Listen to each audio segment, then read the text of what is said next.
You have the same sock as me, or I just had an epiphany. I'm sorry, it's a weird time to come back, but I realized that as I put my leg up, we have the same socks because. Well, they're your socks that I'm wearing. That makes sense. But I'd never realized that was like a half business sock that existed. Isn't it strange? Yeah. It's a very strange sock. I got them in China. And, well, I don't know why I was going to say that explains everything, as though they have, like, a smaller shin compared to everybody else. But we are back, and it's very exciting to have Rusty. You're back in the country. You're back in the OPL. Have you sat on this couch before? No. You're back on the couch. No, I did once when we replaced you for Origin interviews, I think, during the first couple of days. That was the only time, but... That hurts. Well...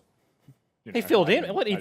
Substitutable. Yeah, He was doing you a solid, mate. You neglected your duties, and he saved the day. I never interviewed before, man. It was stressful. Yeah, no, that's good. Well, welcome. We're very excited to have you here. But of course, you're not the only change to the OPL. There's been over 30 roster changes at the beginning of this split. I just thought we should just talk about, these new teams. We've obviously seen one game already, a lot of newcomers, a lot of changes. But in terms of the whole OPL, what sort of changes do we feel like are the most impactful? I think the easiest way to put this is, obviously we talked about individual like roster changes across the board, but some of the most bottom teams are now very good. Like Mammoth and Bombers went from like 6-7. They have top tier rosters. They've like paid for top tier talent, and those are, I suppose, coming into the split, it's a very safe assessment, and a lot of people are going for like top 2 Mammoth Bombers just by on paper. Yeah. And then you have something like Chiefs, and then you have something like Order, and as you go further down, it probably gets a lot more muddy. And then because of that, because of the switch where we have like bottom of the ladder has become top, there's a lot of like rebuilding, a lot of restructuring going on in traditionally very strong teams like Legacy, like Direwolves, where they have like a lot of OCS players coming into the league. And so there's a ton of rookies, and like the top talent has consolidated on teams that you wouldn't have expected. Yeah, that's very curious to me as well when you look at the fact that some of the staff remained on what are now perceived as the bottom teams, as to how quickly will they actually improve and how well can we train young talent into being good is always the next question you have to follow that one with, because the bottom team's becoming the top becoming the bottom, but the coach is staying. It's a big race in my mind. It is interesting. It's as much as of a test, for the staff of Direwolves, for example, to go, can you bring this team up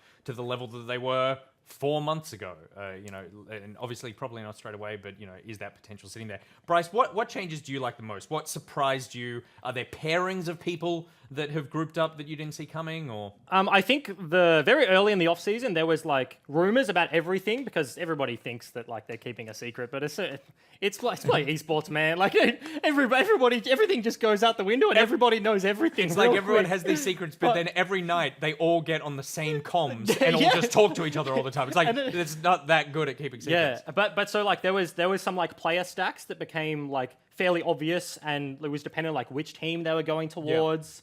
So there's interesting pairings like Destiny. He's gone from like Direwolves to Chief, and now he's picked up with like his ex-AD carry on Mammoth with Calvin, King rather. Yeah. So like they have on paper one of the strongest rosters, but then they have a rookie in Topoon. But they also have Fantix, who as a player is very accredited, but also as a coach, he coached Chiefs and they came second, I think, that split. Yeah, he's good with the number 2, actually, now you mention it. Yeah, and so like there's a lot of these weird interactions like that. What did you just say? Yeah, what did you just say? Oh, yeah, the number 2. Yeah, okay, Sorry, intuition. It's yeah, a little okay. bit of, never mind. Poo, Bryce. Yeah, okay. I heard it and was like, I don't understand that. Good Move with on. the number And I'm 2. like, Yeah, that was what I said. You got me. Yeah, but then like obviously Bombers, but like what you said is very interesting to me, because I haven't actually thought about that. Obviously now we're coaches, but like Bombers have kept on like their same staff, Windows Monkey, and coaching a completely new lineup. But we've seen imports come into OS a lot. There's not that many imports this split, which is also interesting to hit on. But we do have like Balkan and Mimic on Bombers. But Mimic was fairly successful under a Korean-speaking coach. Yeah. And I think we've seen Korean imports before. I think Veritas was the only other successful one who won way back when. A lot of fans may not know who. Keen? Like Keen, like maybe he grew up in New Zealand but was Korean, so he's not really like a Korean import, I think, per se. But it's going to be interesting to test like how the imports do, whether language barriers are a huge problem, because their coach doesn't speak their language. It's now like the two very strong top side of the map. You have Mimic and Balkan, but like how does it interact with the rest of the team? And you mentioned, obviously, you guys are both coaches now, very shattered that I'm not. But Rusty, coming in or back, I guess, to the OPL as a coach, how much influence did you have on putting together a team? Did it feel like you had dealer's choice. So many treats that you could put together into the perfect house of gamers. Or not exactly dealer's choice, but I did get to choose the entire team from start to finish, right? So I got a lot of people that, whilst I think they're good at League of Legends as well, they're also friends, and I think that helps a lot with like building a team up together, being able to get them to still get along with each other, culture-wise, not just gameplay-wise. And then because we have an office and a home that are separate, bring them in and have a serious environment as well. So that was something that I had a big part of looking towards. That, and of course, I came from the LPL, which is Chinese League of Legends, which is just renowned for aggression. I have a pretty big influence in that as well in my team's style. So something that you may see moving forward. So what are you picking? Yeah. What's the you support spam and bard? You tipped against us, right? Yeah. I'm telling you. Yeah, fair enough. But you hit on something that is like of note, and I think culture is. We have experience as players ourselves, but as Oceania grows and goes on, like culture is incredibly important, and I feel like more teams prioritizing that is just a big bonus. Whether it is like work-life balance in terms of like having an office, having a studio, just like more I guess intentional choice of player characteristics rather than this guy's good, he's better than this player, we'll take him. It's like this guy's good, he's maybe marginally better, but this guy's like much more charismatic, has leadership skills, yada yada, is like a better teammate. Like more focus on that has happened this split. I feel like Direwolves are one. Coach Curtis, who I don't know whether we can call him Coach Curtis anymore. I think he's still performance director. Because they obviously brought in Pinch from AV or Charlie Wraith, so he's their game day coach, but. He talks about like those characteristics and choosing their lineup, which is a complete rebuild year from them because they lost their entire roster bar Biopanther. So like there's just complete to be honest though, you didn't remakes. need the other four guys. Biopanther, he's the only one you need. OPL Smile, by the way. The only one. Yeah. That's all you need. All right, well, speaking of very well reimagined teams, I guess, we've got Mammoth versus Bombers coming up.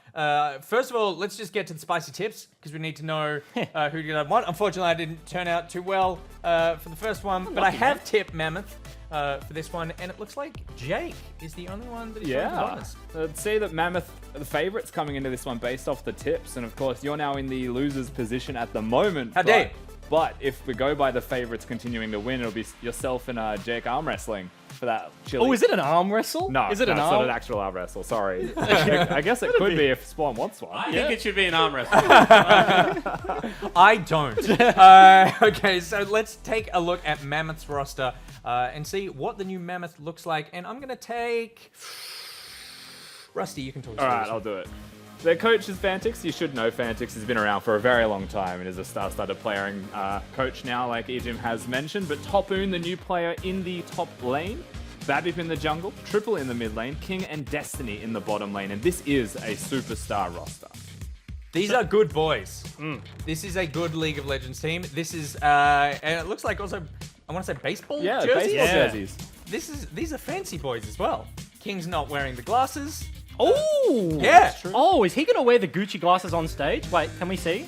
Do you reckon King. Do you reckon potentially... He's not wearing glasses. Do you reckon he's not even wearing contacts? He's playing with a handicap. Is that a performance? It's like golf. A glass is a performance booster? That's a good question. And this split's going to be a very rough split for King? Or is... How well could he see without glasses? Think? I reckon... I'm hoping he's got the contacts in. I'm assuming he does. I assume he does. I mean, I sort of mentioned it as a passing comment. Yeah. And you've gone, seriously, is he not wearing glasses anymore? I've been on many teams. I'm just going to call out Swiper. He's the superstitious guy. We won a game randomly once and he was wearing pink shorts. And until we lost, he has to wear the pink shorts. Oh, true. Is he still wearing the pink shorts now? I don't know. I think it's probably against Riot's game day uniform policy to wear pink shorts on stage. We need to get a camera down there and check. Of course, Mammoth are going up against the new Bombers, the formidable Bombers. Bryce, talk us through. Yeah, certainly. Windows Monkey or Western Way. Actually, name change here coming in for this split is still the coach for the Bombers lineup. Every single other player in this roster has changed. So you notice Mimic and Balkan we were talking about previously, the two Korean imports. Mimic coming back for his second year in the OPL. Obviously, he's a very good player. A lot of the other top laners in the league respected him both as a person, Legacy as a teammate, but also just in terms of how good he's in the game. But the rest of that lineup, you have Ryoma in the mid lane from Chiefs. He's a superstar. And then FBI and Rogue. A tumultuous bottom lane, but they're sticking it again together from Order now onto Bombers. And so this is a team, I think, that has an incredibly high ceiling, but given potential language barriers and the fact that I don't think they have like a super set in stone leader, okay, yeah, that could be a thing. right? Like that is something to point at, to be like, can this team take on like the long haul of the split? Or is there like mental boom opportunities? I don't know. And you mentioned that before as well, but we've got Rogue now as the captain of the Bombers, so he's definitely going to have to step up to the plate. But there's only so much you could step up to a plate when you can't speak the language, you know? So there's definitely factors that have to be considered there. So I hope their practice has been going well for them. They've got systems in place, ideally, to make that work. But we'll have to see that one when they do actually play, because we don't know a thing. We don't know a thing at all. Although you guys might be able to find out a bit more than we know, because you can watch one of these players on Twitter from their perspective. So we've got Babip there in the jungle, so you can go check him out. If you just go to our Twitter page at OPL, then you can watch that dual screen OPL. And really, Twitter. if you don't have like dual monitor set up in 2019, who are you? Just bloody get a dual monitor. You know, you can mute the Twitter stream. You can hear the casters on one of them. Yep. And you can watch his pathing, and then you can judge him because, of course, you have complete God view on the other screen. Of course. And you can just laugh at all these mistakes, and that sounds like a good time. The important part's judge him. Yeah, you need yeah. to judge everything. Judge he and does, then laugh. And tweet at him. Yeah. Oh, yes, absolutely. Big fan.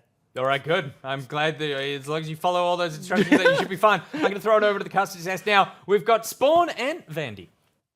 Thank you very much, Nick Boy. And I'm Corey, Vandy Bassi, joined by Jake, Spawn Tiberi. How you doing? Did you enjoy that first game? Yeah, I actually really did enjoy that first game, because there's nothing, like, as Bryce said, there is nothing better than sitting back with God view on and just judging teams. And, you know, I think a lot of what we thought was going to happen came true in that first game. I think that we saw the best of ones, like teams taking it incredibly slowly, like playing around neutral objectives only, not taking risky leads and trying to push them home. I think that we saw two young teams battle it out. And this time around, I actually think we're going to see something a little bit different, because I think Bombers and Mammoth are both in a position where they come into the season as like the two favorites. Yeah. And they're going to want to have statement games against each other. A lot of these people on these teams, unlike, you know, the teams we saw earlier, actually have massive personalities. You know, Ryoma especially is going to want to style on Triple. They've had a rivalry that's gone on now for about 3 years. So I expect to see a lot more fireworks in this game, and for it to actually be a little bit more up-tempo. Absolutely. I have to agree with you. I mean, this is one of the games that I, coming into it, was very excited to see, as we know that they are being tipped as the favourites heading into this composition. Mammoth,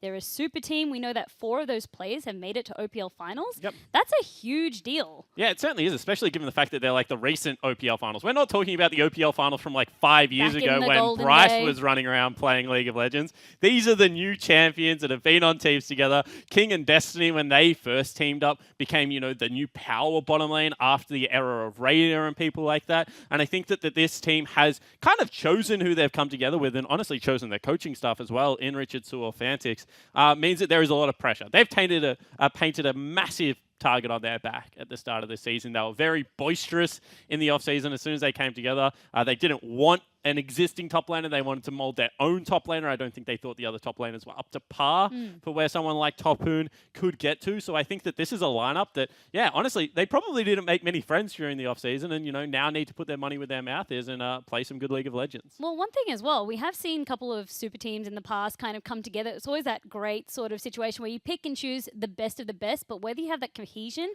that's left to be seen. That's something, I guess, that we're all finding out on game day. Yeah, I mean, a lot of people said about Order that, you know, super team on paper, in reality, 4th place, which we copped on the chin. And I think that that's right. I think that that's kind of where the question marks are around Bombers. I think pound for pound, actually, Bombers are probably better players than pound for Mammoth. But FBI and Rogue play very heavily for lane. And then laning phase, they kind of skipped the mid-game step of being able to move around the map well. That was where a lot of the criticism was. I think Mimic will shore up a lot of that weakness. I think Mimic is an absolute superstar. I think that this is a guy that, like, if there was anyone in the OPL that you could say send overseas, they're going to do well, I would say it's definitely going to be Mimic.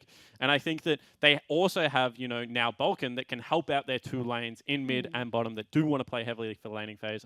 Certainly a smart jungler from what I've seen. Seems to be a very nice guy as well. So I'm excited to see how this team comes together. And I think that if things go well, they'll come together actually quite quickly. I think it's not until things start going poorly where communication starts breaking down That and could that kind be of thing. maybe where we start to see a couple of cracks show. I think Balkan as well is quite interesting because he's never played on a professional team. Yep. He has been picked up because he was quite ranked highly in the Korean solo kind of ladder. But that's really interesting because it's a totally different environment. Yeah, it certainly is. I think like the big thing is he got an endorsement from like Mimic. So like I think that if you had just been scouting, maybe someone that you wouldn't have taken as long a look at as what the Bombers have. But when the superstar top laner from last year that was able to pretty much, you know, along with Claire actually, and only towards the end of that season as well, like really do some heavy lifting for that legacy squad. If he says I want to play with this guy, I mean that's just a big vote. Yeah, of you confidence. take that because it's got that endorsement. You can already have that open conversation and start to build those channels for your team. Yeah, absolutely. And I think that the cool thing for Babip, who we're going to get the POV stream for, is actually that he's the kind of homegrown talent. He sat behind Carbon for so long, learnt the ropes, really did the hard yards, and I'm a massive fan of Babip. And I think that went to the Chiefs lineup, had a good year. Now with Mammoth on his superstar roster, going up against a Korean import, he gets to show off, how good the Oceanic talent can be, because Babip is kind of one of those second-generation players that, as I said, sat behind the likes of, Carbon and Spooks and all these guys, and now can show on the main stage. He really is that success story, and that's something that I'd like to see him translate over to his fellow teammate. But I think you were touching on FBI and Rogue coming together in that bot lane. I feel like they have maybe a little bit of a leg up, because as we know, for the Bombers, they have taken the middle lane. We've got King coming from the Direwolves and Destiny from the Chiefs. So already you've got a little bit of that leg up because you've been playing with the same duo in that bot lane for so long, just on a new team. Yeah, absolutely. I mean, they went from Sin to Order and now to Bombers together. King and Destiny played on Direwolves together and then obviously split up and went to different teams, whereas King staying on the Direwolves lineup, Destiny going to the Chiefs lineup, and now reuniting. I think that the cool thing is these two guys two teams play the game completely differently around bottom lane. King is a weak side 80 carry, doesn't play for lane at all, absorbs a lot of 1v2 pressure. Being on the Vic squad with him, I can tell you that Calvin or King is an incredibly intelligent 80 carry, and Destiny wants to be a playmaker around the map. Victor and Jake, on the other hand, FBI and Rogue, are just, they want to smash their lane as hard as possible. They're going to hopefully get counter pick in the support position. That's what Jake thrives off. Things like Rakan, Alistar, his Thresh, all very strong at the moment, and he's a monster on those picks. I think that we kind of mucked Jake up a little bit on Order. We put him a little bit more on Braum and Tom Kent's duty, tried to teach him a little bit more of a macro game. I really do think he's in his element where he can just play the heavy engaged tools, smash it, and, now being the captain of the lineup, I think that that's the way he's going to steer the ship. I do like that. That's something that we will have to observe and see, and if it does pay off for them. But it's also just balancing what your teammate needs. I mean, necessarily they might not want to play in that manner, so it is just hearing out everybody in a way that sits.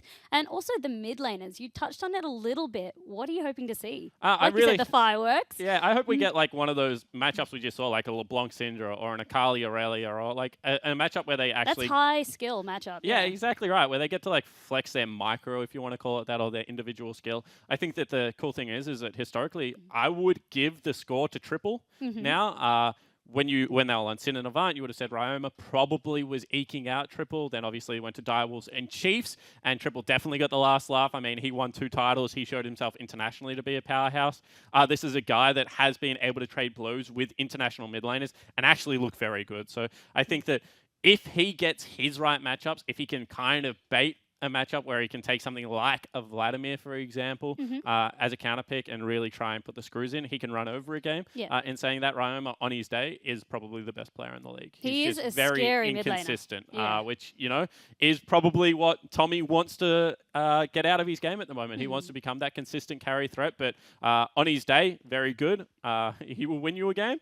Unfortunately, if he's not on, he is the kind of person that won't go even. He will lose you a game.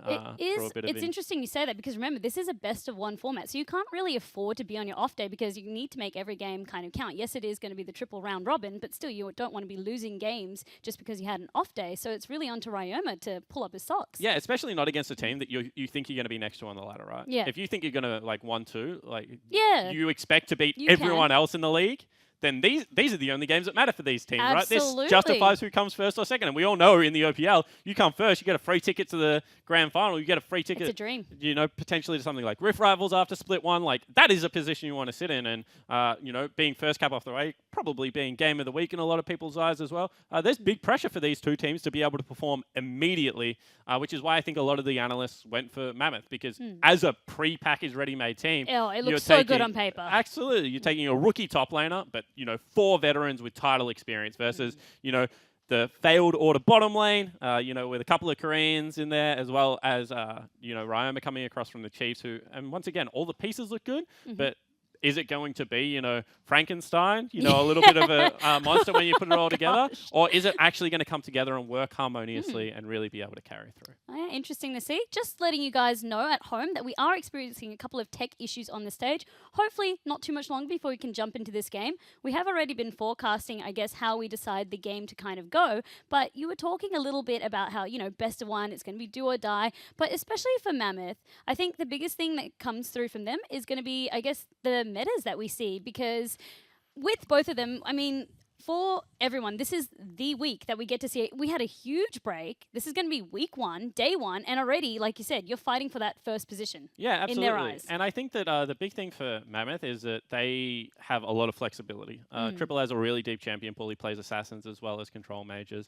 The big question mark is, what does Topoon and Babip play? Babip is known for kind of the twitchy mechanical junglers. I would say, his Nidalee is Lee Sin certainly up there.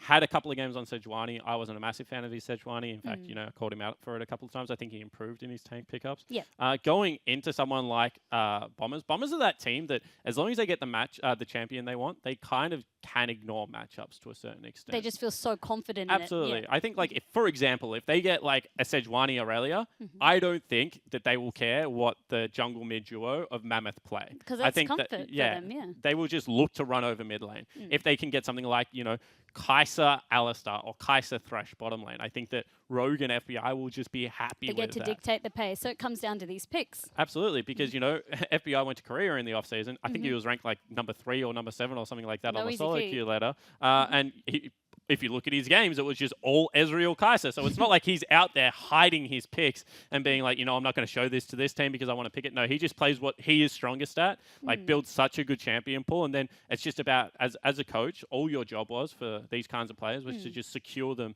the picks, and they take care of the matchup in themselves. That's a really good point as well that you just reminded me. I mean, do you think that we're going to see both teams reveal a lot of the cards up their sleeve? Are they going to go all out because it is best of one? But we need to know that they are going to be pacing themselves. How important is it for them to pull out all the stops to get this win? Yeah, I guess even though it's the start of the season, you would say, you don't want to show everything immediately. 9.2 is going to completely change League of Legends again, I think. So I think that, right now you just show everything. Yeah, you can feel safe enough to do so. You want to get off to that 100% week 1 run. Bombers have got, Mammoth as well as Order. A lot of people expecting, the Chiefs to be in there for a top 4 conversation, maybe someone like Gravitas as well.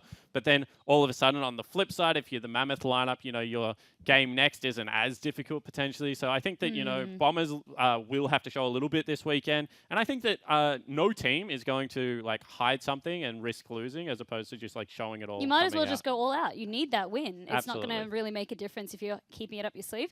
One last question that I had for you as well, because we do have the Koreans on the Bombers. How influenced by LCK drafts do you think they'll be? I think that hopefully Bombers will be not influenced at all by it. Having worked with some of the players before in the past, I can tell you that they just they always FBI and Rogue especially used to say, let's just worry about winning, OPL before we worry about being relevant in a global meta. So I think that they are just going to play what will beat Oceanic teams. I think on the flip side, I think that Mammoth can actually afford to play LCK style draft purely because of your carries inking and triple being as versatile as they are. So I think that, one team will look at it and take inspiration, but I don't think will blindly follow. They'll understand what they're doing. And I just don't think Bombers will care. I think that Bombers will come out and they'll just try and play their style of game, and hopefully it will get it done for them. That is the pace that you said, the way that they do like to play. So hopefully they can get that and just get the ball rolling. But I mean, I feel like we've touched on pretty much all the points that we can before actually revealing the game. Yeah, I think the last one is kind of the coaches and, what Western Way versus Fantix is going to feel. Because Fantix tried to promote into the OPL as a coach on intuition, as was pointed out. Failed against the Chiefs Academy, which was Denian, who's now coach of the Legacy. He was also playing on that lineup for a lot of the year as well. Yeah. And I think that, he would be coming into the season incredibly hungry. Richard is someone that, is a very driven person. Western Way at the same time, really tried to piecemeal together a lot of the things for the previous Bombers lineup, and getting such an upgrade across the board in a lot of people's eyes. It's pretty exciting. Yeah, it's a really exciting opportunity for this guy because, we questioned his drafts, but then he was saying that, sometimes you have to realize that you're working with the tools of the players that you have. Now that you've got such a dynamic lineup, I'm really excited to see what the Bombers infrastructure with an existing coach can do to this new lineup. And, I hope that he has a really successful season because, as I said, it hasn't been easy for him in his first couple of seasons as a coach. And hopefully he's able to turn it around here with this new lineup. It's just how far can they go? That really wants to be what we see coming out of this. I'm going to change things up a little bit. Have you been playing any solo queue recently? I don't want to talk about my solo queue experience at the moment. And Bryce? Would you rather I talk about mine? No, I don't think we should talk about solo queue at all. Solo queue at the moment is not my friend. I've been duo queuing a lot with Juves, and I don't think Brandon will mind if I say that it's also not Juves' friend. I have changed roles, and I think that I have to change back. I heard maybe there was going to be a spreadsheet coming, a little bit of a plan. Yeah, so in the past when I really try-harded, I was a big spreadsheet person. I was like one of those people that I was like, you're only allowed to play 3 champions, you know, you're only allowed to play these matchups kind of things. Your best of your best. Yeah, you have to queue into these 2 roles, and if the champion select doesn't look good, you should dodge, and, you know, all the correct things, and that's how I climbed in the past. Nowadays, I'm a dad. I just take every minute of gaming I can get, so I've just been ramming my head into the enemy team, and it has not been successful so far. It's all right. I mean, you could be like me, where you get forecasted for what was it, bronze 4, I think, on my Smurf because I haven't played. But you guys don't get judged as harshly as us. Color casters, we cop it left, right, and center. Yeah, you don't know what you're talking about. I mean, you're only what? Right. Sorry, gold? Yeah, yeah, exactly. We can't have anything there. But yeah, I think like the interesting thing at the moment is that the game's just changed so much because we went from 80 carries being like the primary source of carry, into a meta where, you know, mages was being played into the bottom lane, into the rework of, you know, crit items. So I think totally different. Yeah, and we've got a lot more junglers, carry top laners than we have in other years running around. So I think that solo queue right now is just a dangerous place to be. You know, turret plating. It is. It's very volatile, but it's also preseason. So you've got to remember that everybody's trying their weird, wacky stuff, waiting for 9.2. I hope that's what it is. Like, I don't know if it is, but I hope that things will calm down a little bit because right now it's the wild west. What do you guys think on the couch? How's your solo queue adventures been going? Oh, yeah. It's very interesting you bring that up because I was looking through the year in review, the 2018 League year in review, and I just thought it might be interesting to compare some stats of the people here because... Me versus you? Yeah, if you want to, man. I stack up pretty well. Is that a fruitful exercise? Apparently, I stack up pretty well. I do. Okay. Yeah, I mean, look, the sample size is something we won't mention. We just won't bring up the fact that... does it actually show you how many games played total? No, not potentially. But one, right? Look, so we've got you. Look, you're KDA, Rusty. You're on 4.9. Hell yeah. You're doing pretty well. You're not as good, but obviously it's not your role, I imagine, traditionally. We play the same role. You're on 2.7. You play the same role? Hold on. We do play the same role, but aren't you currently ranked like Iron 6 and literally playing Aurelia Akali? Okay, so Iron 4 is the lowest, first of all. Yes. And yes. Yes. on one of my accounts, it is Iron 1 now. Okay. But what's this his is account? on my main account. What are we looking This at? is Rusty the Caster. Rusty the Caster? Yeah. Okay. The name, the brand account. Yeah. It's got a verified tick next to it if that existed here. I'm doing pretty well on 2.1. Okay. KDA 2.1 for me? Yeah. For how I play? Which is shit. Pretty good. What was mine? What was my KDA? You were 2.7, you were Yeah, 4.9. that's So rough. you're smashing it. But I do Yeah. feel like you're I play probably Bard as well. Yeah. Well, I mean, so do I. Oh, do you? Yeah. Oh, you have that weird Bard build. No, I really miss, we'll call it Sprinkler Hose Bard. With Ruby Sightstone, when that was back in the game, when that was in the game, and you had like Proto Belt, the GLP item 800? GLP that goes and just like blasts the icicles, and you go glacial, and you had like so much item CDR in runes and Sightstone, and Nick's looking at me like, I know like what all two of these things words. are. I've heard the word Bryce, and that's about it. And like that build, I don't know if you've played it, but I got it from Aframu, like just scrolling pro builds, and I'm Yeah. like, that's troll, that looks incredible, and it's so fun, but I miss that so much. I was told, I think, the day you started playing, and I looked at pro builds, and I saw Afro did it first, and I was like, Yeah. oh god, he started something in Oceania that he doesn't know about right now. It is a real good time, but I still play him a bit, but I also just go like Nash's Leandries. So Proto Belt, rapid fire cannon, dude. yeah, rapid. Yeah. Oh, you're in the Rosy camp. Yeah, slap him. I'm not about that life. I'm about the consistent, just the meep slap over the head. You just whacking him.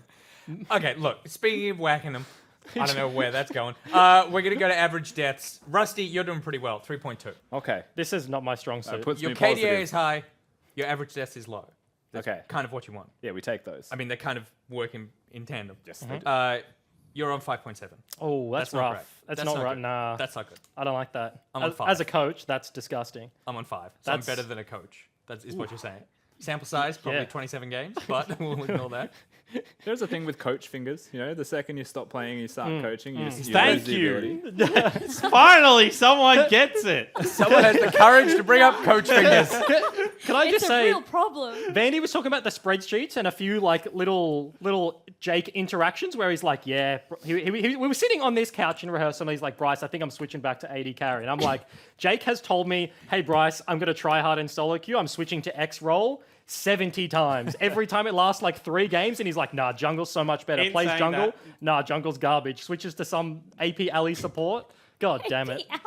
No, that's Yeah, he I've never does. consciously done I told that. you that. In saying that, my highest rank in the last couple of years has been playing AD carry. That's all I'm going to say. Oh, okay. It is quite influential. I mean, I fair think enough. that's also. I probably actually find it mid. the opposite because I find that most of the time the game is either won or lost by the time I have any impact playing that role because I am a Jinx player, so that's fine. Oh, You okay. need Yeah. it to get, You're just like auto-attacking the games people going. literally off the screen. Do you guys want to That's- hear a fun fact? You were talking about Afro Move before. Yeah. Back in the day, I'm talking like back in the day, I got to verse him back when we Yeah. were all on NA. Yeah. And I didn't know it was a Smurf, right? And I picked his Vayne.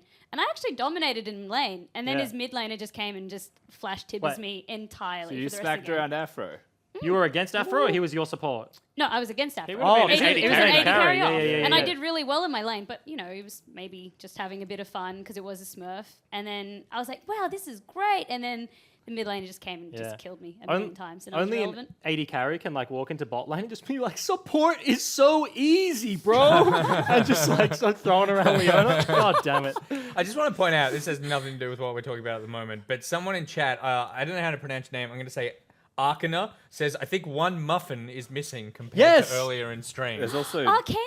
I ate that muffin, that one's upside down too. and that's an upside. Someone- Did you turn no, that because- around? No. We had an extra muffin, so Yep. someone's taken the top off, and that one's flopped. This one specifically, I'm attached to the couch. I can't go forward any further. This one Yep. has just upturned. I want to tell you, I ate that muffin, and I'm responsible for the flop. I take all responsibility for all the plate. Congratulations. Lauren, if you're watching, give that person something nice in Twitch chat. I mean, like a present. Like skins, something. Just say They don't something know. nice. They're Great. say something nice. Alrighty, now moving on. Double kills. This is where it's starting to get spicy. This is where I also Yeah. want to say that I've not played a lot of games of League of Legends on this server. I've been in China all year. So Okay. I don't have my Chinese account year in review. Yeah, this isn't Already up with the excuses. this isn't a stat Absolutely. that is sample size favored. Yeah. Really? So like no, sorry, sample size. Favors the stat. Is that what you're saying? No. What's the like? It's friendly. It's not sample size friendly. You've got Yeah. 20 games. Yeah. So like, Yeah. I'm really hoping I boom you right now. Yeah. That's the plan. Have you got Pentacles this year?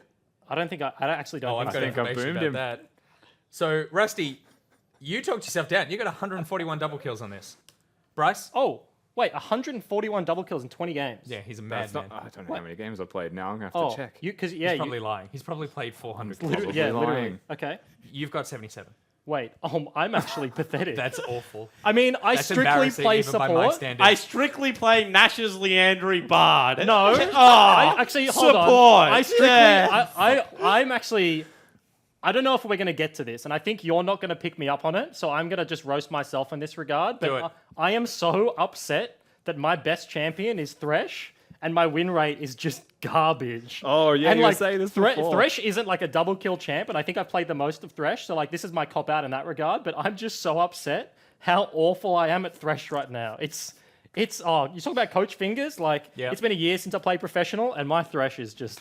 I pick it every game. I just blind pick it. I want to be good, but I'm just not good. Well, that's okay. Hopefully real sad. someone in this game will pick Thresh, though, because I believe we are ready to go. So I'm going to throw it back at the desk. Let's play some League.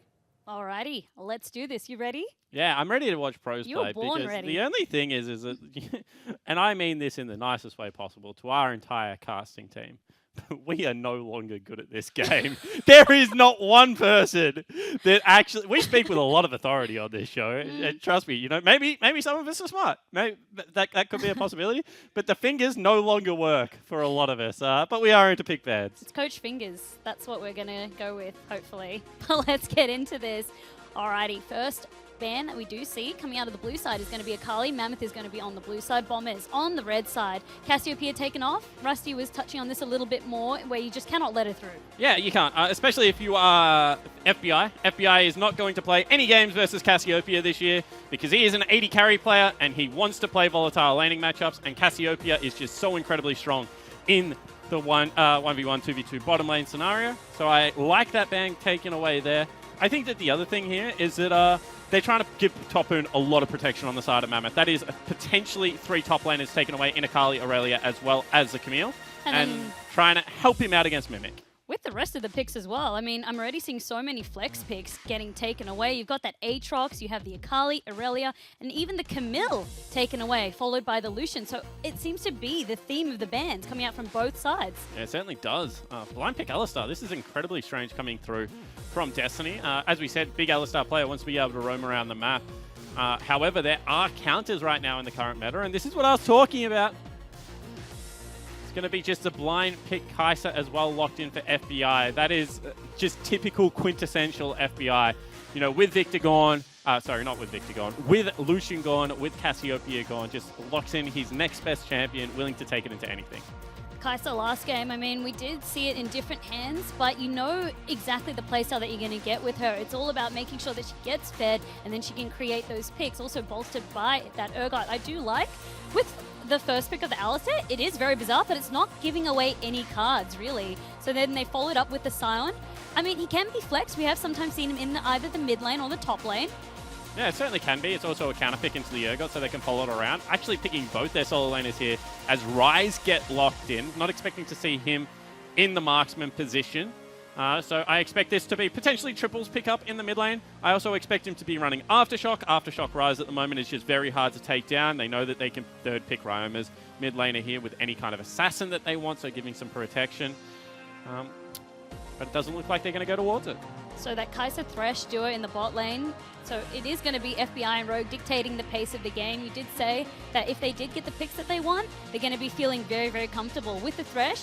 I mean, he pairs quite nicely with that Kai'Sa, I think, but do you think that's going to be the tier that they wanted? Yeah, absolutely. I mean, these are their 2 favorite champions they've locked in. I would expect them to ban Ezreal right here. Varus also a very good ban. King's a very good Varus player. They want to get him on the next tier below 80 carry. Obviously, King can still play a mage, but that would mean that BABIP would have to play an AD jungler, something like a Kha'Zix. So potentially Bombers can also look to take that away. At the same time, right now, Mammoth can just start banning out Ryoma's champion pool. They can get rid of something like the LeBlanc. They can get rid of something like the Syndra if they don't want to have to deal with it. Try and force him out of comfort. Varus ban, as you said, touched on for various reasons. We know that King does like to play the Varus, followed up by the Syndra on the side of Mammoth, banning out that one. Yeah, and this is exactly what we expected. You know, as I said, this should probably be an Ezreal ban. One of King's best champions, unless they want to try and trap him into the matchup and camp it. So really choking out those 80 carries, as you touched on. Yeah, absolutely. I mean, you know, on the side of Mammoth, they want to protect their top side of the map. So this is actually interesting, because she got buffed a little bit. I didn't expect to see it all that much in pro play, just given the fact that, you know, Frozen Heart still really does a number on her. So this pick ban right now does leave Ezreal up, and something that they could look towards. That could be them manipulating it in a way that they want, because I feel like that wouldn't have been an oversight, unless maybe there's something we haven't seen, that there might have been some secret strategy playing around with the Kalista. As you said, she did get changed in the latest patch, but with Kalista, she's always been a weird one where you do always see her in the hands of the pros. But either way, she's going to be banned out for this one. King picks up the Sivir. Yeah, absolutely. And I mean, this just allows them to go a little bit more heavily towards a 1-3-1 comp. I want to talk on the Lissandra. Lissandra plus Urgot is a really powerful combo. You just lock down anyone in the front line. Urgot has that 20-25% execution range on his ultimate as well. So much damage is going to come out of FBI on the Kai'Sa. So you're just able to lock someone down. It's kind of, you blow someone up, then you can disappear into Fog of Wars. They do objectives very quickly as well. You know, I kind of mentioned it in the pre-show as well that BABIP, if he's going to go towards any tank jungler, does prefer the Sejuani. So whilst we're watching the POV stream of BABIP today, will be a tank jungler, and it will be a little bit more of that slow pace.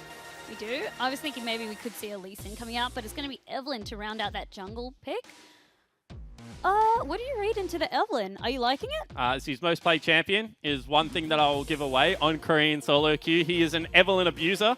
It is one of the most powerful junglers in Korea because if you overreach, if you take big trades, then it's very kind of explosive and dynamic. However, what I will say is that OPL Pro games, in the early game, teams do tend to not trade as hard as they do in solo queue. And it's this really strange dynamic because in scrims in solo queue, you have all these teams playing really loosely, right? You know, just going for the plays that they see fit. In pro play, they kind of calm down, they settle a little bit, and it limits Evelyn's windows. And she doesn't scale as well as something like Sejuani. So Vulcan needs to have an impressive early game if he is going to get his best pick rolling. So to reward that pick, as you said, already a little bit of that Korean twist, as you said, coming out with that Evelyn pickup. But it does come down to the aggression, how they can play this one out. Both teams actually got away with quite a few of the picks I think that they were intending. Would you agree? Yeah, absolutely. I'd say that both teams right now are really happy with where they lined up. Massive front line for King and Triple to play behind on the side of Mammoth. Really good pick potential on the Bombers lineup. I think that both of them can 5v5, both of them can 1-3-1, and there is a lot of punish that can happen from both of these lineups. I'm really curious to see how they play that one. I think my eye's going to be on Balkan with that Evelyn for obvious reasons as you touched, but also on Babip. If he did get the Sejuani, we know she's really come back into the swing of things in that meta. She is so strong in terms of being able to be, as you said, a tank, but also that initiator that teams so desperately need, and followed up by so much CC. Looks quite scary. Yeah, it certainly does, and the cool thing is that with Topoon on Sion, if Mimic ever overstays, they've just got so much CC to be able to chase someone down the lane. As the map starts to deteriorate as well, they're going to be able to continue to do that. Of course, any melee champion will stack Sejuani's passives, so Mimic on that spell book Urgot needs to be careful. So this is week number 1 of the OPL. Game number 2, it's going to be Mammoth versus the Bombers. And this is the game that is really going to dictate, I guess, the pace of how we can expect the rest of the season to play out. Yeah, these guys are the benchmarks, right? They're the measuring sticks. Everyone else is going to be watching the games and thinking, okay, are we as good as these two teams? Where are we going to stack up during the regular season? Even though it's only week 1, certainly the teams that so far pundits have to beat. A couple of shout-outs to some skins. FBI and Ryoma are rocking Golden Prestige on the Kaiser. Of course, World's Limited Edition skin this year. And then Ryoma got the pink chroma rocking for the Elderwood Lysandra as well in the mid lane. Very nicely done. Of course, if a skin has a chroma, you must wear it, ladies and gentlemen. That is the rule. Pink Mukau Alistar as well. Always I a like favorite. that rule. White you want to look chroma, good on the Rift. Mecha. There are so many good skins in this game. I'm in Evan. I didn't know this was League of Fashion. Oh. It's not how you play your champion. It's how your champion looks. Trust me on that one. Yeah, it actually does. It gives you that added confidence. I mean, nothing too out of the ordinary. We did see a lot of scouting out, just making sure that no sneaky invades were happening as we watch to see how the junglers are going to set up. Yeah, this is really interesting. Look at where FBI is right now. He is so deep. He's grabbed that wave. He's stacked it up. What that means is now they're going to focus fire one minion. And as you can see, they're trying to keep them out of range of that experience. I didn't see whether it went through, but maybe King mixes one creep of experience.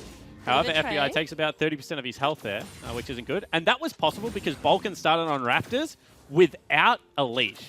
So going to be a little bit quicker out of Babip in the jungle. He's also going the maximum experience route here. Although Balkan's already finished 2 camps, he's looking fine. Bit of that lane manipulation happening, as you said, giving them a little bit of the edge. Although we did see FBI take a big chunk of his health, they're not going to overextend. It is just that level 1. Around level 2, we'll start to see perhaps a little bit more of the aggression coming out, exactly as we see with Rogue. He throws the hook, it doesn't connect, but that's going to be the theme of the lane. Yeah, he's just going to go fishing as much as possible. Destiny's job here is to play a negative Alistar. We used to say the same about Cupcake when he laned with King. Have to be very good at disengaging fights as opposed to engaging them at this stage of the game. King really wants to get towards level 5. Once he gets to level 5, he's going to be completely fine clearing out this wave against a shorter range opponent. And you can see just the jungler is content right now splitting the map. Not really all that much fireworks. Not yet, as you said, but this is where I guess it's up to Balkan. You already touched on he needs to have that impactful early game to really make value of that Evelyn pick. Yeah, Babbitt tries to sneak past some wards here, however, did step over 2. Wasting a little bit of time here. He's going to get double scuttled, and he still hasn't recognized that he is on that ward. So wastes, about 30 seconds, which means he's going to be in a bit of an experience hole. Delaying him, as you said, but it's not going to be the do or die at this point. But that does allow Balkan, I guess, a little bit more freedom around the map. So already off to a good start. Well, just look at the vision they have set up right now on the Bombers. Top rush ward. Scuttle Crab. Ward on the Raptor ramp as well. Into another Scuttle Crab, into a bottom lane ward. There's no way right now that BABIP can get a successful gank off, which means that these lanes can play so far up. Look how aggressive FBI and Rogue are willing to be. Look at that trade as well. I really like the way they played that one out. They didn't overcommit, just really relying on the poke that Kai'Sa can bring and just making sure that King was put on the defensive. Yeah, one thing you need to do as a Kai'Sa player, you know, just a quick tip, is you need auto attack before you use that Q. If you use Q in a minion wave, it's going to hit all different minions. You auto attack beforehand, especially onto a champion. Gives you that focus fire, allows a lot of the damage to go across. So you can see right now they're going for a quick reset. No teleport available for FBI, and Rogue's got stopped. Means that this is a little bit more of a sloppy reset than you would have liked, and King and Destiny certainly fighting back in this lane. I like it. It's just showing that they too can dictate the pace of the lane. I'm just having a look. Already you can see Vulcan sneaking ahead a little bit in terms of that jungle CS, and that was just due to a little bit of the time wasted in the top lane. So it's all about those little minute pickups that you can get. Yeah, it certainly is. And Rogue, given the fact that he wanted to recall anyway, actually pulls the wave off turret. Will take the last CS. And that means that a freeze has been secured. So even though, you know, 4 CS a difference, this will start to expand as all these creeps start dying and experience lead goes over to FBI. Of course, jungle camps got changed now. If you're watching the CS, every camp is just worth 4. So when it's up 8 CS, it's just going to be, you know, 2 camp advantage. That was the 2 Rift Scuttlers. BABIP as well as Vulcan just doing their full clear. Obviously a little bit more important on Sejuani. Ultimate really is the core of the kit. That's how you impact the ganks. So we'll just be able to continue to track that as the game progresses. It's just still trades, a couple of wards as well coming out in the bot lane, getting some more vision to secure it. I do like that as well because you do know that there is going to be that Evelyn probing. Oh, a bit of an engage coming out here, forcing the flash from FBI quite early in. And this is the thing that you have to be wary of when you play against Destiny. The guy is just willing to come from any angle to impact a gank. Came from the river this time. They probably thought he was in lane brushes. In fact, you can see FBI wards that right now. Able to get the summoner spells out of the Kai'Sa. She's a short-range carry. Now tracking Vulcan a little bit in this jungle. See that pink ward just above the screen. They know exactly where he is. They have the level 6 on Rise. See if they can make a play. Vulcan roams off. He knows that he's not going to be able to make any play happen just yet, but already the pressure turned up in the bottom lane with those summoners burned. Yeah, and this is the thing that you have to be very wary of against an Evelyn, is that at level 6, she's obviously going to get that cloak of invisibility. She's going to be able to run around the map. So you have to ward her camps. You can see the pink ward on the ramp between the Wolves and the Gromp. You can see there's also a ward right below us on the Gromp right now. So having perfect information of the jungler so far. In the top lane, a bit of trouble over here. Mimic gets that execute with the first blood. Yeah, and welcome to the OPL Topoon. Unfortunately, as a rookie player playing against a superstar Korean top lane, even though he got the counter pick, didn't go for a Sheen or something like that, as the Shy would have at Worlds, goes towards the Thornmail, and Mimic, very nicely played. I do like that one. I mean, people were saying that Topoon could be a way of exploiting Mammoth's roster when you do have all of those members that have been so long standing in the OPL. We can try and pick on that top lane, maybe try and see if we can exploit any weaknesses. Yeah, and along with, you know, kind of Harry, I think that Topoon is someone that could probably win Rookie of the Split. Vulcan sneaking into this lane. Rogue, he gets the flash out, wanting to get aggressive onto Destiny. Vulcan starts to follow on up. He's so tanky. Kai'Sa, FBI join the fight. There's not going to be a lot more that they can do. Retreating to the turret. Yeah, exactly right. You can see that a couple of summoner spells used. Again, there are actually 3 on the side of the Bombers. King tries to go back for some creeps, takes a lot of damage there. Oh, perfect hook by Rogue there, but he's not willing to follow it up. Yeah, it didn't have flash available. Didn't have anything like the Aftershock up because he'd already used it on the flash play. And that's why Destiny was so tanky. Aftershock Alistar just has windows where he's nigh unkillable. With the ultimate, with Aftershock, obviously doesn't have the ultimate right now. It's really hard to commit onto him. So that's why you need your ganks to kind of... Especially under a turret. That's not the place you want to be. Yeah, that's why you kind of need your ganks to be 2-part. You need to burn his Aftershock, then you need to be able to repeat. You see that that's what they went for. However, King with double summoner spells, certainly not the target that you maybe want to go for. Nevertheless, still a good gank attempt, and that's really starting to turn up the heat. Vulcan has his ultimate unlocked, and that's going to turn up the aggression. But you can see, again, they're warding out his camps. Ward in the back of Red Bar. At the same time, if he goes towards Krugs, there's going to be another ward there that just expires. So they're doing a really nice job on this Mammoth lineup of expending resources. Another ward onto the Raptor camp. They know exactly how this early game aggression is going to work. It's all going to come through the Evelyn. You know, Mimic probably shouldn't have got that kill, but he's a good player. And being down only 400 gold versus this Bombers lineup when they got such a powerful early game is certainly still respectable for the Mammoth lineup. Well, they know exactly how to play against that Evelyn, as you said.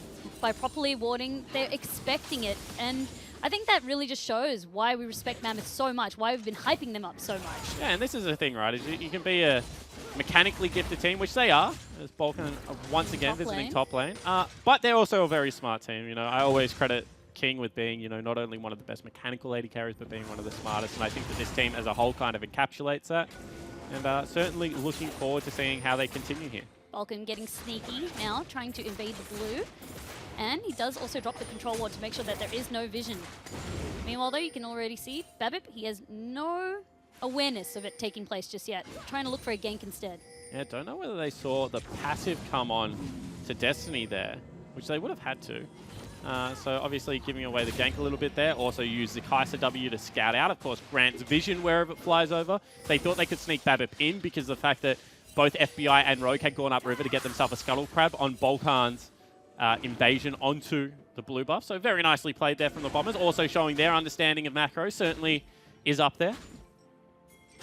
I just like the way both teams are really pacing themselves, but Topoon still taking a little bit of trade in the top lane. It's going to be a battle of the Titans up there. I mean, as you said, that kill from Mimic just shows his skill, his expertise in that top lane, but should we be seeing any more? No, I don't think Unlikely. so. I think that now, you know, Topoon's going to start putting some points into his W, probably going to start getting a lot more tanky. So I think that that lane's kind of dead in the water, but credit to Mimic, he did pick up a kill, does have pressure in the lane. Even though the CS is even, you can see that he has first move. It's what we call tempo.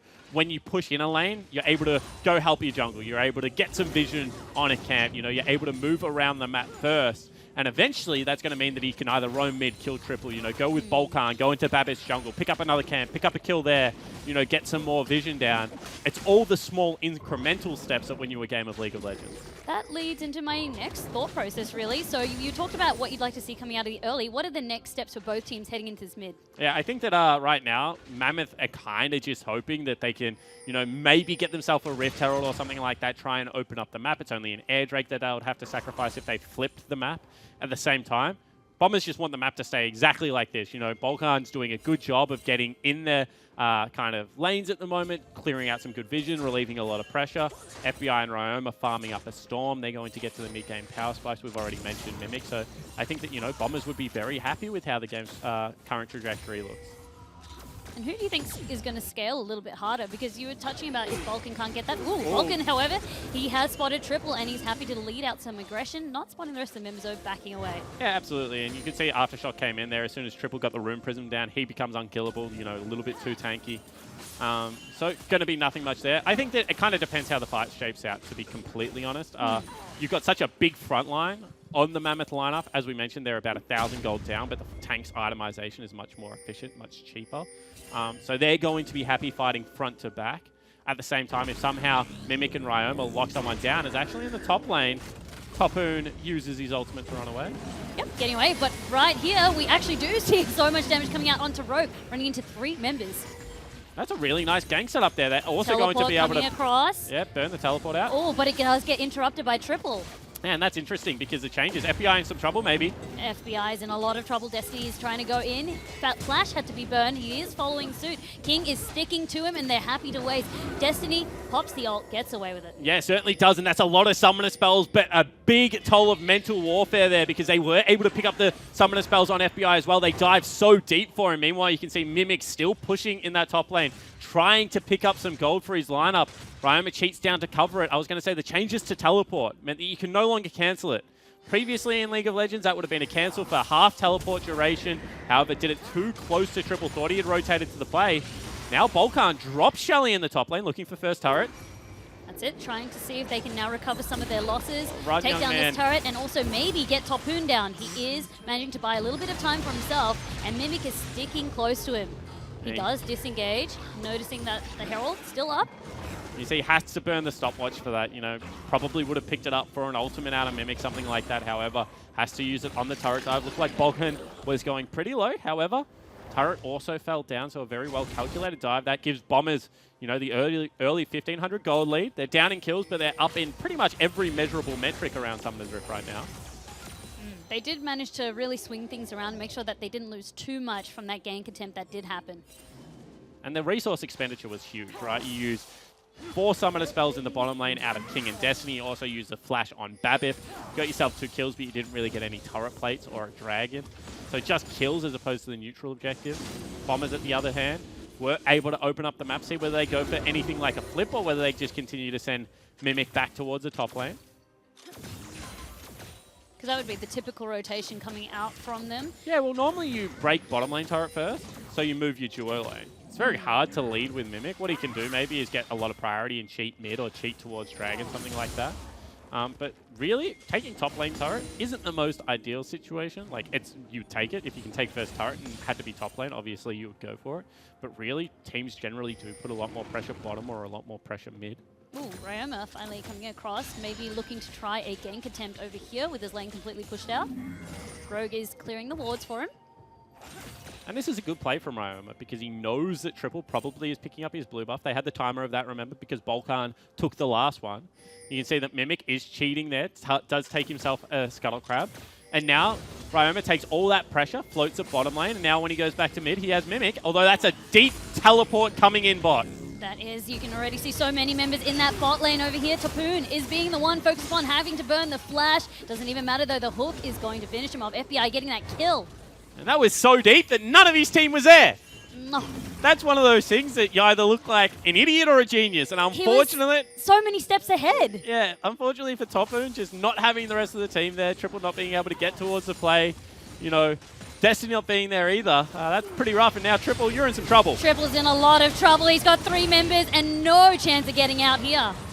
Really nicely executed there. Leads with the harpoon just for the slow. Ryoma dashes in with a dash cannon, as Atlas fondly referred to the Proto Belt all those years ago. Able to pick up that kill. They will trade it for a bottom lane turret most likely, but mid lane turret and a kill, plus a kill onto Tapu means right now Bombers are about that 3,000 gold ahead. Bombers are playing very, very smart. They're suddenly turning it up. They're seizing those opportunities that they get given. And Tapoon, I mean, we're not going to touch on it too much, but as you said, those plays, that decision-making, your team wasn't there just yet. Yeah, and I mean, that play probably isn't his fault. I mean, that's probably Destiny's call, to be honest. I don't expect, you know, the rookie player in his first game to be calling, I'm teleporting to the tier 2 turret when the tier 1's not even up.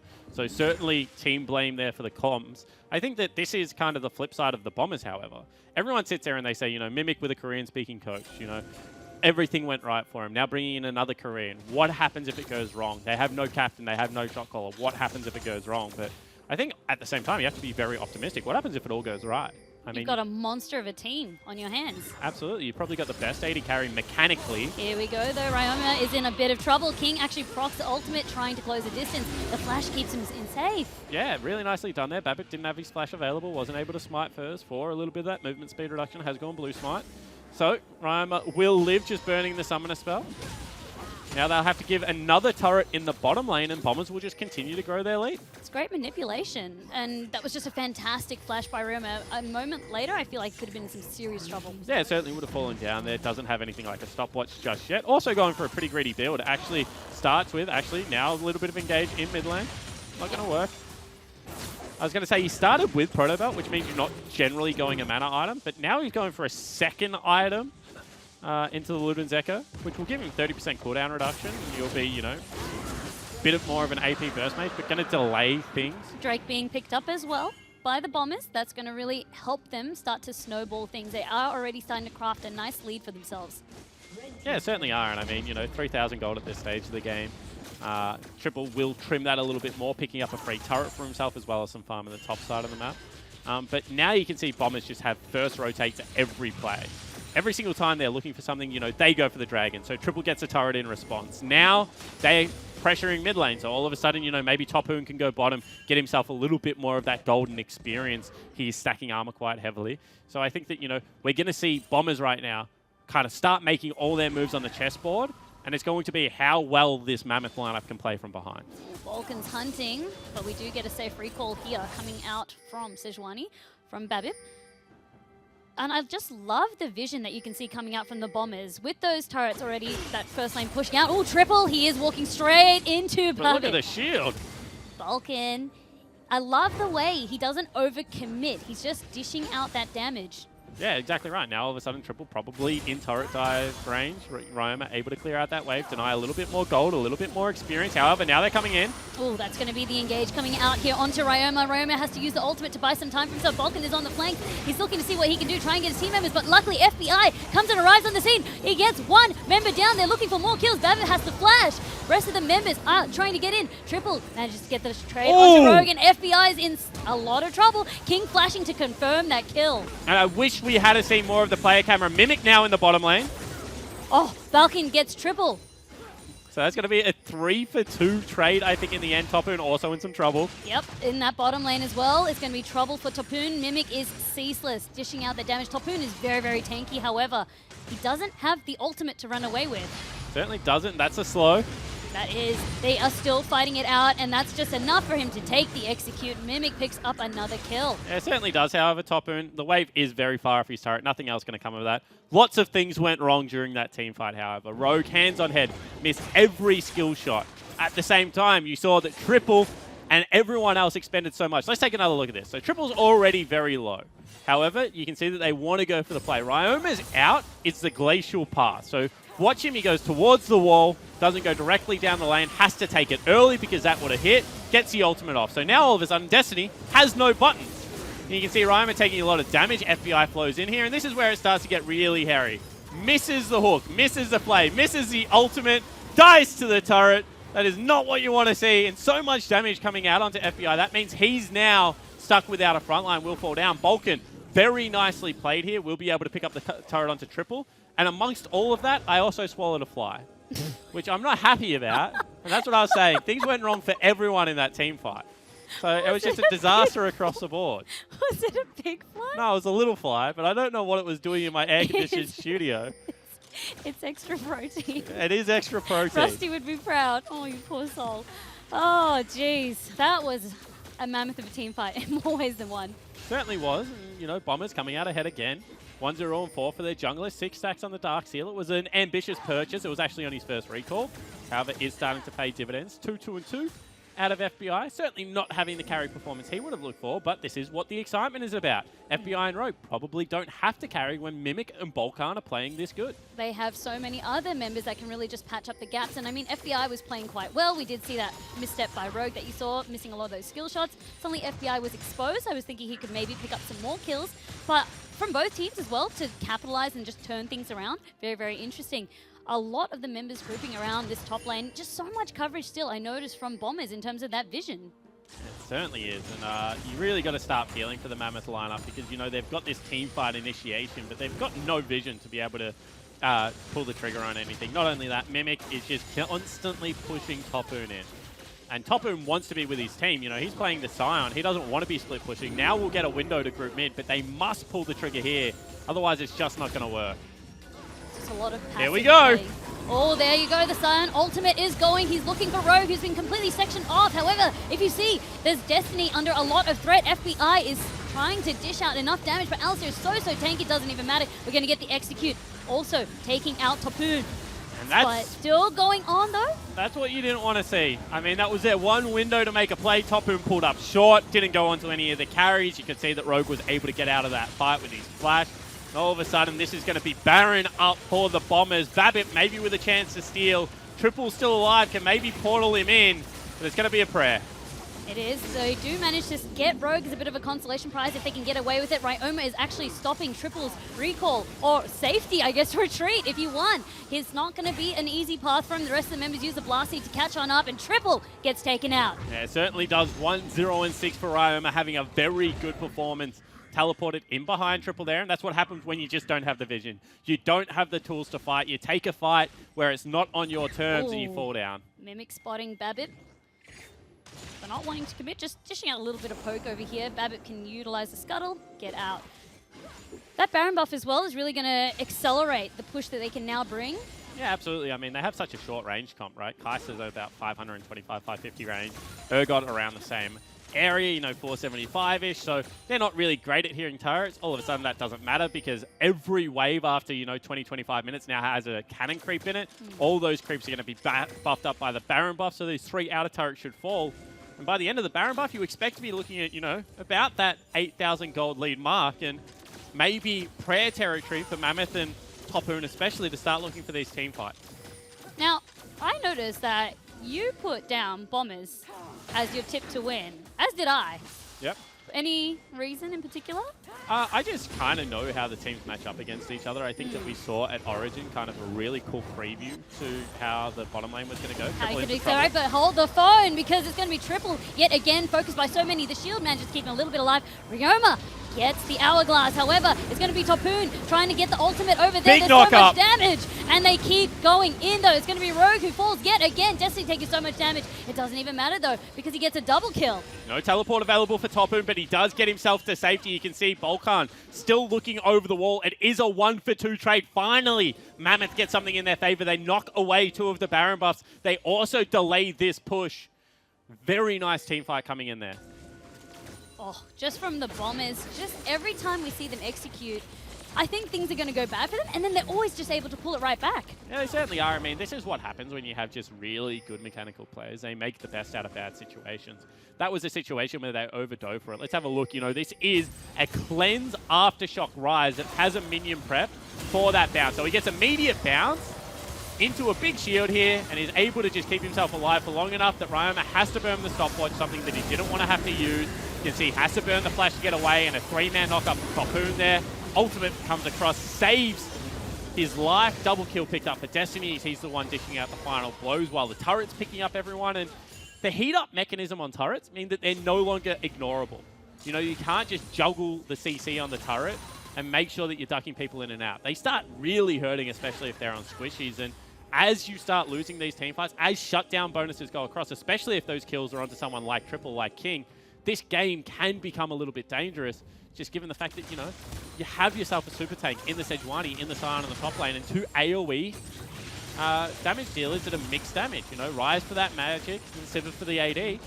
Game's still not over right now if you are Mammoth. Taking that turret now in the bottom lane, utilizing the rest of their Baron buff to empower the minions and take that one out quite easily. So Bombers still dictating pace of the game. If you have a look at the snapshot right there, now they're sitting at about a 50k gold lead that we've got. Well, not gold lead, sorry. They have 50k gold, almost like a 7k gold lead, I should say. Yeah, absolutely. And I think that the big thing here is that, as you start getting towards 60 to 65 is when players start closing out item builds, especially in the main carry roles. So we'll see how that goes. You can see that most of that is sitting right now on FBI, sitting on about 12,500 gold, just farming, at the clock, 260. Actually, credit to King. He's behind. He's farming ahead of the clock. That's just monstrous from the AD carry of Mammoth to still be within touching distance when he's 3 kills and, 3 turrets behind his counterpart. It's huge. Across the rest of the board, Mimic, he's 3,000 gold up as well on Topoon, but they have different roles in the fight. Mimic going to be trying to get that snipe and assassination into some good teamfight damage, whereas Topoon, he's just going to be running around. He's looking to disrupt as much as possible. Double Drake also on the Bombers side. It has been Cloud Drakes, however. It just is going to help their movement around the map. Certainly is. And, for things like Evelyn, Cloud Drake's actually pretty good. You want to be able to attack Mimic's side lane. With Ignite right now on Mimic, if he finds Topoon and Evelyn's there, they'll just kill him. So it's certainly not a bad thing to have those Cloud Drakes. Ever since the in combat movement speed was applied, it's been pretty good. Not to mention the first one of the Cloud Drakes did get heftily buffed in the off-season as well. I mean, what would you see Mammoth trying to do a little bit differently coming into some of these later team fights? I probably think that they just need to wait another item. They're about to get Void Staff picked up for triple. They probably need either another crit item onto King or maybe something like a Last Whisper if he wants to go towards it. And then, honestly, it's just about picking your window. Fighting when you have vision, not going for the desperation plays that they've been throwing. It's 30 minutes into the game. If you get it to about 40 minutes, then your carries are going to be well and truly online. But, I mean, they've fought out pretty tough to survive, this first 28. So it does look like it's going to be difficult. But if they are able to, continue to group, continue to look for their fights, Evelyn at this stage of the game can start to really slow down. And Sion, Alistar, only going to get better. That's the scaling difference that you did touch on. Baron is going to be up in 15 seconds. You can already see Bombers are starting to control that area heavily, anticipating Mammoth to make a move. Yeah, ex-teammates there in Babip as well as Ryoma kind of facing off across the rift from each other. FBI lands some poke damage and Mimic looking for the fight. You can see that Babbitt didn't want to be staunched there by Ryoma, but he'll force him off the vision line. They've got complete control of this Baron.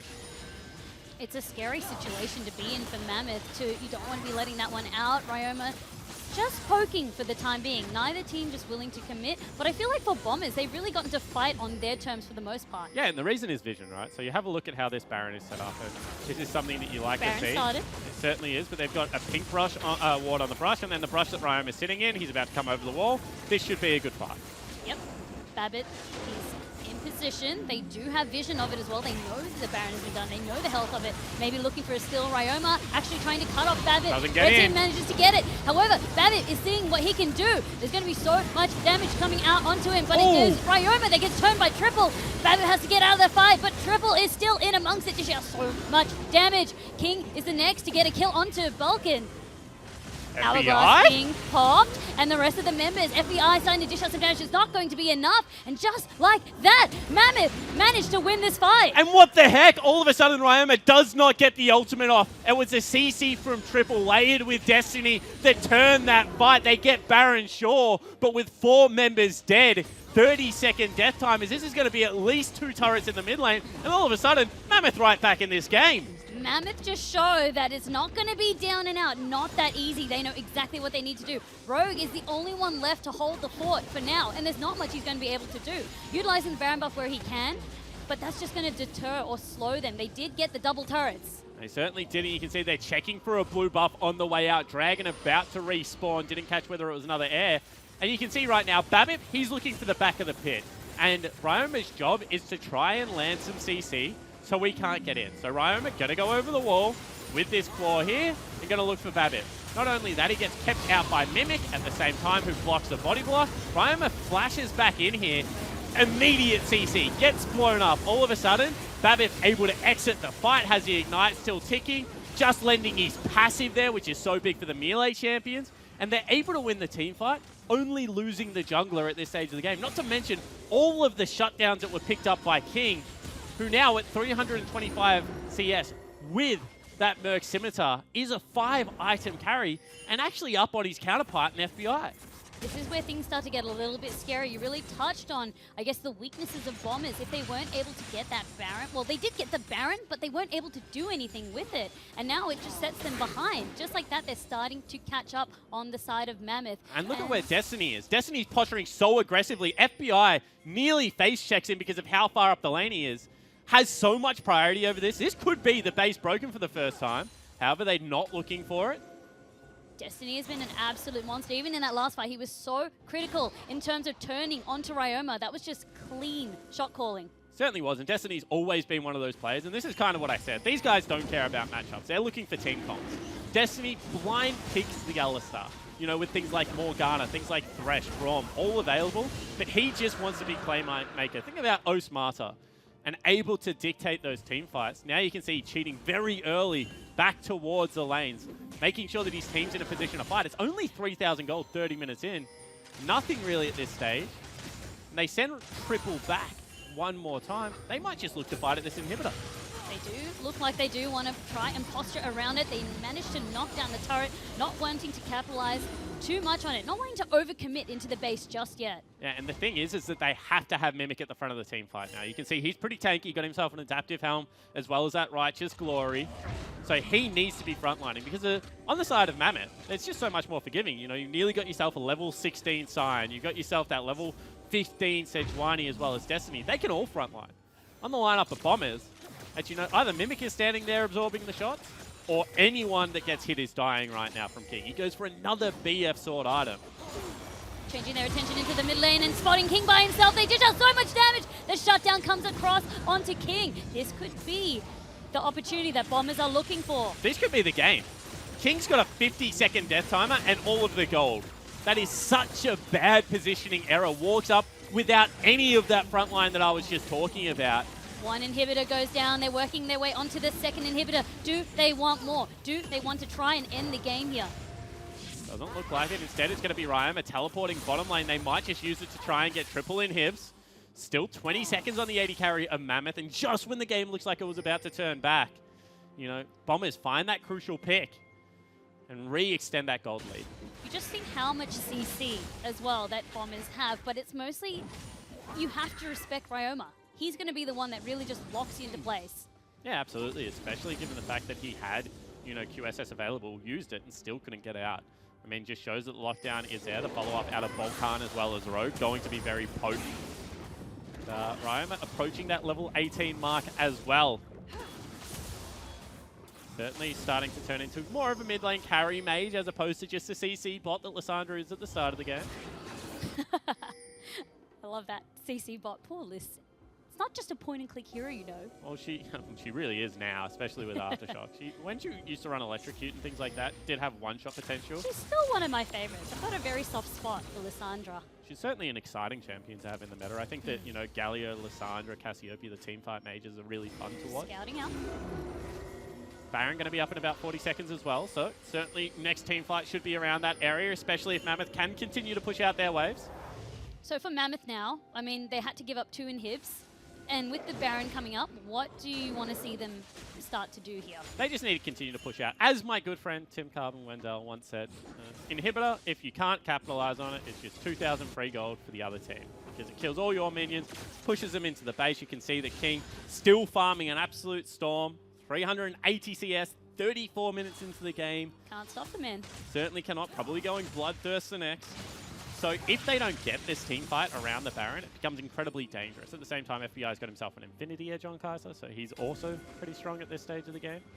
And you can see that right now, waves are pushed out far enough that they can contest this Baron if they want, but they need to be quick because it's already been started, and it's already at half health. It's starting to drop very, very fast. Destiny is leading the charge here, followed up by Babbitt. King pops the ulti. The Baron has been taken, and now on the flip side, so much damage as the rest of them trying to get out. FBI is out of this. He's starting to dish out so much damage. It's going to be the double kill now coming up. They're looking for more. Destiny has to flash. Topoon is so low. This is disastrous on the side of Mammoth. And they've just absolutely washed the team fight. We mentioned the items that had come through for FBI. Their turn was there. Ryoma locked down King one more time. And with that Baron buff, they should push it and end the game. Absolutely. That's going to be first turret down, second turret. The rest of the members are here. They know the death times are going to be enough to do it. And now they've turned their attention onto the Nexus. Bombers have done it. They show that even though it was a close game, they're going to start this split off with a bang. And what a cracker of a game one. We saw the strengths of the team. Mimic in the top lane, great laning performance. The new Korean jungler coming over, putting on a clinic of early game pathing, double scuttles, able to invade second blue. Just so many positives there for the Bombers lineup. But then you saw the resilience of Mammoth. You saw the fact that they were able to recover their rookie's lane, get him into the team fight, and they picked up that crucial, turning point. It was just King getting caught out. King getting caught out cost them 2 inhibitors, cost them so much position on the map. And Bombers were able to finish out the game, but certainly a good contest between these two teams. Oh, it was a great contest. I could sit there and watch them play all day because they just have such clear windows where you can see that they're looking to make their move. And I think that the Bombers' victory came because they really respected the engage tools that Mammoth had, and that first engage in the mid lane when Topoon ran it down, and the dive and the potential teleport in the bottom lane, they were just all really well scouted by Bombers. Absolutely. And they were able to turn it. It was just so much give and take, and even though we say King did make that fatal misstep that we did see in the mid lane, what we did see from him as well, even when he was behind though, being that absolute madman in terms of being able to keep up. Yeah, absolutely. I mean, that game honestly was like King and Destinies to throw if they wanted to. I mean, the only reason they were still in that game for a lot of it was because of how well the bottom lane was playing. They were able to pick up those 2 kills very early. They were the win condition. Triple had a quiet game by his standards. He did, and Babbitt was, impactful in some of the ganks, but really it was King and Destiny that were able to turn a lot of these fights. And, unfortunately got caught out once, but when you're behind, you have to play on such a dangerous edge. It's that edge between I need to be impactful, but I'm also weaker than my opponent, so if I go too far up, I'm going to die. He made the right decision like 5 times in that game, dies once, and unfortunately, the game becomes unrecoverable. With that last Baron as well, it's just a shame with how quick we did see Bombers able to take that one out. I mean, a couple of seconds makes all the difference. Late game Kai'Sa is a monster at taking Baron. You just really can't contest at that point if you got, especially when they got Mountain Even in the team fight, we saw how much damage FBI was just dishing out with everyone just managing to be his front line. No one could touch him. Well, one really good thing that you need to be able to do as an AD carry in those situations is count CC. You know, is Zariah's CC down? What else is down? You know, has Topoon gone in? Is Babip on the other side of the map? Because if yes to all those questions, you can fly into the back line. And if all conditions are ticked. yeah, and that's what he did. He just one-man flanked with the Kai'Sa ultimate and was able to pump out so much damage. In saying that, you know, really was a couple of those fights where Iama was able to come over the wall. Once again, everyone deserves one in. He flashed over the wall once at Baron and just got blown up. But a couple of the other ones, Tommy, they looked all right. Yeah. Well, we want to hear the guys on the couch, so we're going to throw it back over to Nick Boy. Thank you very much. I am here with the victorious bomber, Ryoma. Congratulations. Thank you. You've ruined my tips again, but... Should have tipped for us. Sorry? Should have tipped for us. Yeah, well, obviously, mate. Like, you don't need to rub it in. How are you feeling? First game down? Good start. I guess like there was a lot of rivalry between us and Mammoth, like first place. I feel like the Korean bootcamp has helped like all of us. Like all 4 players were in Korea, and like we all reached really high like LP, and it was just like down to communication. And I think we've really worked on that a lot like this past week. And yeah, I think it helped out a lot today. I think I want to touch on that specifically, right? Like communication. You're a player that even like back on Sin, you've played with a bunch of imports. Now with Mimic and well, first of all, is it Balkan or is it Balkan? Balkan. Balkan? Okay, that makes so much sense because of Khan, right? sense. Yeah. But like, how is it communicating with them? Like, is there much of a language barrier? How good's their English? How is that working? They're getting tutored this Sunday. I think Balkan's So really... how was it today? Balkan is improving a lot. Like English-wise, he's learning like words like priority and like push, and, like pretty basic stuff just in League of Legends. Like League of Legends English. Yeah, and I think in-game, Victor's our in-game leader. Like he's just calling like what we do, how we push waves, and yeah, he's stepping up a lot for this team. Okay, because that's super interesting. Like, of course, you've played with him before. Victor being FBI, FBI and Rogue coming from Order. Now you have been in the past on a team with them in Sin. But like, how is that bringing the whole bunch of boys back for this year? Yeah, it is really easy, relaxing to play with like my former teammates. Like they know how I am. They know like and it's just like. We all know like us 3 have to help the Koreans like learn and like work as a team, and yeah, like we're just trying to help all become one team. And was that like an intentional move? Like, did you go into this off season and like obviously moving from Chiefs into Bombers now? Was this like I want to play with these guys? Was it like you want to bring it back or? Yeah, I really wanted to play with FBI. I think he's probably like the best player knows. I mean, that was definitely a nutty game. Yeah. Like from FBI specifically, yeah. like I've got like you're talking about the Baron fight. Like you got on the couch and then jokingly Jake roasted you, but then immediately the first thing you said, like, man, I entered that list fight. Like he very nearly carried the end of that fight. That was disgusting. Just 1 HP. I was just like, oh my god, wait, Victor. Like, he's like the only damage as well on our team. We're just like. I just died and I'm like, oh my god, I was one of the damage dealers, and then he's just like 1v5. I'm just like, oh my god. That was so that was literally like 2 damage away from like 2 hitting 2 people. Zonya's could have been it. That was very close, but okay, him stepping up as a leader, because I wanted to ask like how it is for you, just like moving down to Melbourne. Of course, you're a Sydney boy. You've been on Sydney teams before, like moving so far away from home into the Bombers house, training at the hangar. Like, what is life like for you this split? Well, this is the first week, so like I actually felt really uncomfortable, like on the plane, like it just started like shaking. I got really nervous. Damn, like, oh my god, and it was like raining as well, so I was like, oh my god, my flight might get cancelled, and then but everything worked out. Melbourne's actually pretty nice. We're close to the airport, so the ride to the airport's not that like far as well. Bad, and the hangar's also really nice. They supply us with a lot of good things like food. Like food. And that's all you need. And how have you found, from a Bombers sort of organization perspective, obviously they were not mad about how last split ended for them. Have you seen a sort of shift in culture from what you can tell as someone new coming in, a refocus on this? Because obviously you guys are now total competitors. Wait, can you repeat that? Well, I guess like from an organization perspective from Bombers, they did a lot of work to make sure that they were putting themselves in a really good position. Are you seeing support from the organization like that? Is there a real focus this split that they want #1 spot? Yeah. The culture is like pretty strict. Like when we get to the hangar, like it's only going to be League of Legends. Like nothing else, no like other like games, no, just League of Legends. And then you get your own time when you go home.